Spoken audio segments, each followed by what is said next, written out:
Greg, first of all, congratulations. How emotional has this been for you since Bo made the announcement earlier this year, your father passing away, and then yesterday's announcement? Mike, I've probably experienced every emotional quality or facet that probably exists in the human element over the last 6-7 months for a variety of reasons, as you mentioned. But recently, obviously, in the last 24 hours, it's bittersweet in some regards because you knew this day was coming with Coach Ryan. It was a matter of when, not if. I mean, no one can coach forever, and in the time and energy that it takes at this level, the commitment that is required, I knew that he had talked about it more and more and more, and it was something that was weighing on his mind, and it's a very personal decision. It's something that unless you've walked in those shoes, you don't know exactly how to handle it. And there's 100 manuals on how to get into the profession. I haven't seen any books yet on how to get out. So, and it's so much different than a normal person or having an office job where you pack up your cubicle in a box one day and you retire and you're done. There's so many more relationships and the history involved, obviously, with what he's done, not only at the University of Wisconsin, but how he's impacted basketball in this state. I grew up in this state. I understand where it was and where it's come to at this point. I was a camper of his here when Steve Yoder was a coach here in the summer when he left to go to Platteville, 1984. So my understanding and appreciation of this state, this program, this university, and obviously Coach Ryan for what he's done, not only for me personally, but for the game and all the people that have been around him, have been impacted him over the years. But at the same time, you got to continue to move on, and that's what today with the team. I'm excited. I had 1 hour of sleep last night, so I'm going on about 3 cups of coffee. But we're excited, and I get more excited by the minute. I'll pay for it tonight when I try to sleep or need to sleep. But I know our players are extremely excited. Our staff, I couldn't be with a better staff with Lamont and Gary, and I made that evidently clear with them and made sure they understood how appreciative I am of their work and what they've done and how we've stood shoulder to shoulder over the years. And the same thing for our office staff, AJ, Mark, Kat, Peg, and Laura. People that have been in the background, and it's not about one person. It's the heartbeat is our team and our players. But there's so many people that have their hands in this. Eric and Henry. I can go on and on and on. I'm in a special place. I'm like I said before. I'm one of the lucky ones. I feel extremely fortunate to have this opportunity, and I know what this means to this state and this university, and most importantly, what it means to our players, and that's where our focus really lies primarily right now. In the middle. What was the night like for you as you were soaking all of this in and then trying to prepare for today and then leading up to that? How was the meeting with the players today? Well, it started with obviously the meeting with the team last night, and then Patrick whisked me away to this press conference here and then off to a TV thing and then to a radio thing. And people had always warned me. The coaches I've come in contact over the years, talked to various head coaches, that when you slide over that 18 inches, things are going to change. And it won't be so much what is with the team, but it's all the other things that all hell may break loose. And the last 24 hours, yeah, that's exactly it's been. It's been a whirlwind. It's been an avalanche. It's been a hurricane all in one, but it's been unbelievably positive. I've enjoyed every minute of it. Like I said, I get more and more excited as the minutes go on. In the meeting with our team, I thought last night that was more important. It was a time for us to be thankful and gracious and reflect back on. Some of us have had 6 months with Coach Ryan. I've been one of the luckiest one that have had 23 years of learning and working side by side. I think one of the greatest coaches that's ever coached the game. And from our seniors, our senior Jordan, that's had 5 years, and all the way down through our freshmen that have had 6 months, just to be thankful for the opportunity that you've had to work with him and watch him. And those are things you're going to take with you for the rest of your life, regardless of what happens in your college experience. Those are things that very few people have an opportunity to experience. And and then today's meeting was much more direct. It was able to be just us and our staff and the team, and laid some groundwork down on what's going to be expected and where we are. And also, they understood when they walked out that door that it's about them first and foremost. And I don't think you can get any team to go, any group of individuals to come together if they don't understand that you really care about them and are committed to them. And that's what I really learned over the last quarter century is when you surround yourself with good people and you do things the right way and you're really committed to them and you care about them, you can accomplish some pretty special things. And that's what we're trying to take in the next step towards. Gennaro over here. Hey, Greg, just to be sure, you didn't know this was coming down until after the game? No, I talked to Coach Ryan a couple times yesterday afternoon, and I knew it was, pretty. He indicated it was kind of this is what he was thinking, but he wasn't quite sure yet. He still wanted to talk more with his wife and with Kelly, and like I said before, it's a very personal decision. It's a very emotional decision, which I knew.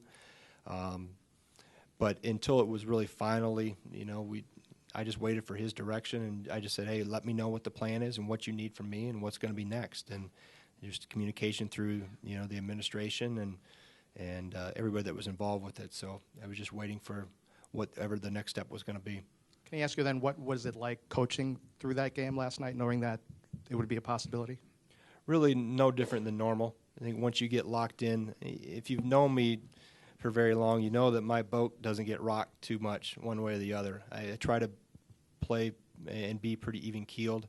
The players sometimes behind closed doors see a different side of me once in a while, but for the most part, I think you really have to be able to take everything in and balance it out. And I've been very fortunate that that's a personality trait that I've been blessed with over the course of time from my parents, that nothing too much has been able to tip me upside down.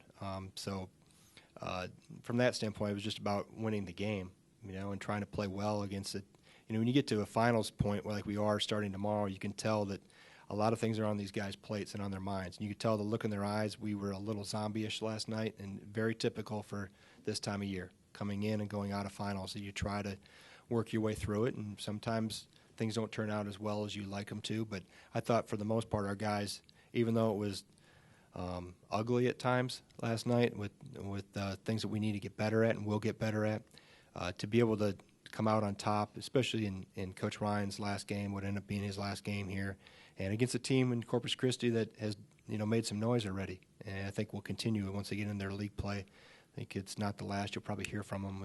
Anytime you see a senior-dominated team like that, I knew when I looked at the roster when Coach Paris had the scouting report and he read off senior, senior, senior, senior. I said, we're going to have our hands full. Having been on the other side of it, I know what experience can lead to. Lance? Greg, a lot of us in this room obviously know you and know your Wisconsin roots, but if someone came up to you and said, who is Greg Gard and what does he stand for, how do you answer that? Well, I think what you see is what you get. I've always tried to pride myself on very simple principles of working hard, trying to treat those around you exceptionally well. I look with our players especially, I've got kids that are getting close to the same age. And how would you want your players treated, or how would you want your kids treated if they were in those same shoes? So I've been fortunate. I had two great parents that set me off on the right foot from the very beginning. And obviously I get a little emotional with my dad's story, but I'm one of the lucky ones, as I mentioned before. I got a head start that I think maybe a lot of people didn't have in terms of what they exposed me to early in my childhood with work ethic, doing what was right, treating people the right way. And that's at the core of who I am. It's, what you see is what you get. I'm very honest. I'm very direct. I like to have, I'm humorous with the guys. And there's a time when I joke with them, and there's a time not to joke with them, and they know the difference. And but then, like I said, I just try to do what's right for the people that I'm working with, and hopefully treat people the right way. But like I said, I've been fortunate that I got a head start from a very early age, and then all the other mentors that I'd leave somebody out if I started naming coaches that I've had and mentors along the way. But it started back with mom and dad. Tom Oates? Greg, what what the timing of this? What effect do you think it'll have on maybe your ability to get this job on a permanent basis? Well, I've never worried about that standpoint from what the end result will be. I've always tried to focus in my career and in each team I've dealt with, and maybe it's helped me. I think it's helped me way more than it's ever been a detriment to me, is I try to focus on the here and now and today. And by that I mean I focus more on the process than what the actual outcome is going to be. So for us, our main focus is, like I said, how can we continue to move this team forward and improve? How can we get some of these younger guys to play a little older? How can we have our older guys be better leaders and be more consistent? So from that standpoint, our ability to move forward, our players are really excited to get going, and their next opponent, the finals, obviously, as we talked about. But for me, it's been more about what's the most important thing for our players, and whatever that leads to down the road, that will happen. But if I start focusing on what's 2-3 months down the road or what any decision is made down the road, I'm doing our players a disservice in this program, a disservice. My main responsibility and focus right now is to help navigate and help lead all the people involved with this in the right direction and have the best experience possible. And we've got our hands full. There's no doubt we got a young team that's had some ups and downs, and one more non-conference game, and then into the Big Ten slate, which, as you look at the teams in the league, every night's going to be a battle. It's just been just like every other of the 14 years, extremely competitive. But we need to focus on ourselves and how we can continue to take steps up the ladder. One more time. Yeah, Greg, I know you viewed it from afar, if Milwaukee can be called from afar, but when Brad Soderberg replaced Dick, every game kind of turned into is he keeping the job, or if he wins, he's keeping the job. If he loses, he's not. How do you insulate the program, yourself, the team from that kind of attitude that surrounds this thing sometimes? Right. Just focus on what's important, and I think you simplify things. You make sure your process every day is about getting better. You focus on the next opponent. It'll be no different than how it has been any of other portion or point of my career in terms of how it's always on to next. And you can't get caught up into whether it's that situation or if you win, you're going to be this seed in the NCAA tournament. If you lose, you might not get in, or you got to stay in the conference race. To try to get consumed by all the what ifs, I think just takes away from what you can really accomplish and where the focus should be, and how we can collectively work together to continue to move forward. So my main focus will be, like I said, it has been, I'm not going to consume myself with what the what-ifs are. Just how can we help this group continue to get better and take it step by step, one day at a time. Zach? Greg, what's at the top of your to-do list right now, and what are the biggest challenges that you're facing at this moment? Well, my phone is at about 350 text messages, 500 emails, about 10 voicemails. Some people aren't even leaving messages. That would be to get back to that at some point in time. I've had a chance today to meet with our office staff, our coaching staff, our strength and conditioning staff, health services, on down the line, the team, obviously, and we'll jump back into some conditioning things and some shootings and some stuff tomorrow that'll be non-contact for a very short period of time. And again, the main focus with the team has been, here's where we are, here's where we need to be, and here's where we're going, and we're all here for you. We're in this together, and everybody get both feet in the boat, grab onto an oar, and start rowing in the same direction. And their first thing is, their world's been turned upside down here in the last 24 hours, so we need to make sure that they understand that we're here to help, and we're here to help facilitate them through this and help them through this. I told them my door is always open unless I'm in an emergency meeting. Walk in anytime. They have my phone number. They can call, text anytime they want. So they need to have an understanding that we're here for them first and foremost. And the first challenge is, like I said, you can tell who's prepping for finals, and it won't be anything, we won't ask them to do anything superhuman. It'll be about how we can improve each day, and that'll be the task at hand. We'll look long-term vision in terms of recruiting and how we're going to attack all this with our staff, and we will recruit aggressively. That will not change in terms of the mindset, and I need to do the best job for the UC University and this athletic department and this men's basketball program to continue to put it in position to continue to have success down the road. And we've got a great thing going here. We've got an unbelievable place, great people, as I mentioned last night, and we have a culture established, a formula and a foundation in place, and it's our responsibility to keep pushing that forward. And we understand what makes this place tick, both in athletics and academics and what is important here socially, the fiber of the people of Wisconsin, of what they expect and what they appreciate.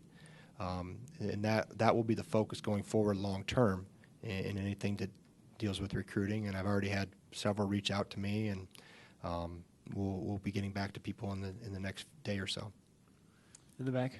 Greg, I know you said you're focused on the here and now, but have you given yourself any time to think about what it's going to be like next Wednesday against UWGB as you step out on that court for the first time as a head coach? Well, I got a text from Green Bay's AD, Marianne Gillespie, saying congrats, and good luck, except for next Wednesday. She put that in parentheses. So, no, we'll prepare for Green Bay just like we do any other opponent. I think the biggest thing is for me not to treat it any differently. If I start treating it differently and acting differently and weird and all that type of stuff, what message does that send to the team? I told the team, I don't change as a person. My role will change. My responsibility level will change. I understand decisions end with me. I have to make the final call with that, and I'm very comfortable with that. But I'm surrounded by terrific people that have experience, and I will lean on people, and I have already. And for me to all of a sudden morph into something that I'm not, the biggest mistake I can make is not be myself. And that's what I intend to be, is stay true to who I am. What's been solid for me all these years, for me to try to deviate from that would be, catastrophic. Jeff. Greg, you mentioned the change, what happens moving 18 inches to the left a little bit. You obviously had to deal with a kid at Platteville who was your roommate and you were coaching him then. Are you prepared to make that jump that all assistants have to when they make that transition from assistant to head coach? And what do you think the obstacles will be? Well, the main thing is that you are the final decision maker, and the game doesn't change in terms of we're still going to try to play, the best way possible, share the basketball, take care of the basketball, get high percentage shots, transition both ways efficiently and effectively, be effective on the glass. The foundations and the principles of the game don't change. My decisions within the game, obviously I step up the ladder in terms of responsibility, and so I understand that. But also you understand that it's a game, and it's about the players, and they need to play. I'm not going to micromanage them, and they're not going to be puppets. They're going to have a chance to play, and within the structure of what we want, they understand the principles. They understand what's made us successful. And we'll continue to stay true to those identities. And if we deviate a little bit, it's our job as a staff to get us back on the right track. And I think as you move on in this, it's very important. Your principles, you have to maintain a firmness in them, in terms of what you expect. And you have to make sure people are in the right line in terms of what your principles are. Your approach needs to be flexible because every player is different. Every person, each of my 3 kids are different in terms of how they respond, and the same thing with the players. You got to know exactly what their hot buttons are, which kid you need to put your arm around, which kid you need to get a little more vocal with, how they respond, and that's all part of coaching and leading and understanding the human dynamic of it, and that's an important piece as well. I had a pretty good idea of how each kid, what drives each kid, and what motivates each kid. And like I said, this group is. I saw some looks in the locker room last night and today, and just the looks in their eyes that they're excited about what's coming here and what their opportunities are. And I said, this is your team. This is your program. We're here to help navigate, help steer you in the right direction, and offer advice. And but it's still about them, and we'll continue to move forward and help them, try to be as good as possible. JP, in the back. Coach, judging by their attendance today, it's safe to say your fellow coaches are behind you. What does that mean to have their support? Well, I wouldn't be, as I said from the beginning, I wouldn't be in this position and have this opportunity if it wasn't for them and also several, I almost say hundreds, dozens of people in the past too that have helped put me in this position to help put our programs, and I say programs plural, in a position to have success, because there's been a long lineage of people that have helped facilitate, navigate a program, whether it's been a Platteville where we're at a championship level, Milwaukee in a rebuilding mode, or here where it's been a continuous upward climb. And there's been so many people involved with that. And I don't lose sight of it. It goes well beyond the people in this room and former players that have reached out to me. Sam Decker sent me a text.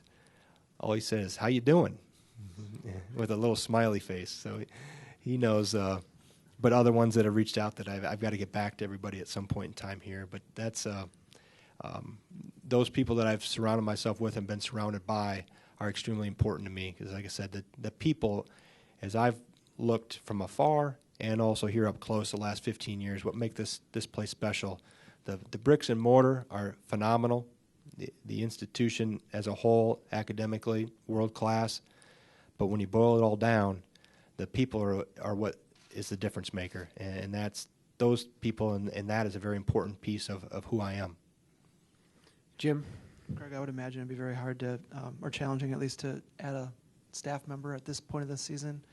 How quickly do you think you'll move on that, and have you already started that process?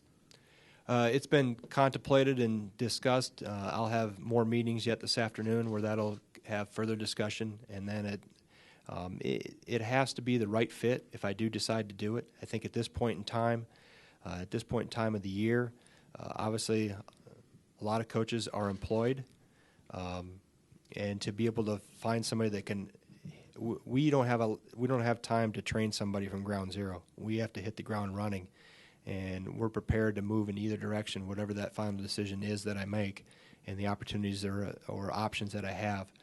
But I'm still in the process of meeting with administration on options and procedures and all the things that will have to be checked off along the way as we go through that process. Follow up, Jim. Does that mean you could go one person short if it comes to that? that? Yep. If need be, we're prepared to deal with either situation. Eric, back here. Hi, Greg, just wondering about with Bo potentially being involved in some form as you move forward. Do you kind of have a feel for what he might do, and if you'd want that? I will always welcome his advice. That's never in question. I joked last night that I still got his phone number. So Coach will handle this the right way in terms of if I need something. He's always said I'm a phone call away. He said that years ago as, various opportunities presented themselves for me. I don't have to worry about where he is in terms of his support. And obviously it'd be foolish on my part not to lean on him and not to bounce things by him. And I will bounce things by other coaches too that have been successful. I'm leaning on my staff already. Success in athletics is not sport specific, and I may lean on Coach Christ. He sent me a text about that long earlier today. I'll lean on Coach Alvarez. I'm not in a position where I think I have all the answers, and if I can offer advice or get advice or say, hey, here's a situation, what have you done, what's your experience with this, I will, but at the end of the day, it's also my decision. I understand that I can't take 50 people's advice and be more clouded and confused, but there will be times when I'll lean on Coach Ryan as well as other people. What are some of the changes or areas of change you might be considering, either philosophically, on court, off court? Have you gotten into that yet or thought about that yet? Yeah, obviously, our brand of basketball and our pillars of success are pretty well cemented and time tested. So for me to make wholesale changes, that's not who I am, because that's not my philosophy and not what makes up what I feel is important. So they are not going to be changes per se. Will there be additions? Will there be things that we need to get better at? We need to fine tune. We need to spit shine a little bit and improve upon. And some of that's with experience. We need to continue to grow and take steps forward. But for me to make wholesale changes and say we're going to completely do a 180 from what has been that's the core of my belief in terms of how my philosophies have been well ingrained and well centered around and again, like I said before, for me to try to emulate Coach Ryan is not what I intend to do and won't be doing. I have to be me and stick to true to who I am and what's made helped me get to this point. But at the same time, the philosophies and the soundness behind all the principles, good basketball, doesn't have a whole lot of boundaries in terms of you can basically name on one hand what makes up solid, consistent teams and programs. And if you're true to those principles and stick with those and not waver and not flinch, and I think that's the thing that I've learned from Bo too over the years, is that in times when the boat's been the rockiest in terms of losing streaks or things aren't going well, that he doesn't deviate. We just try to get better at what we're trying to accomplish, and instead of trying to do a 180 and you have everybody confused. And let's stick true to who we are and what makes us successful and improve upon that.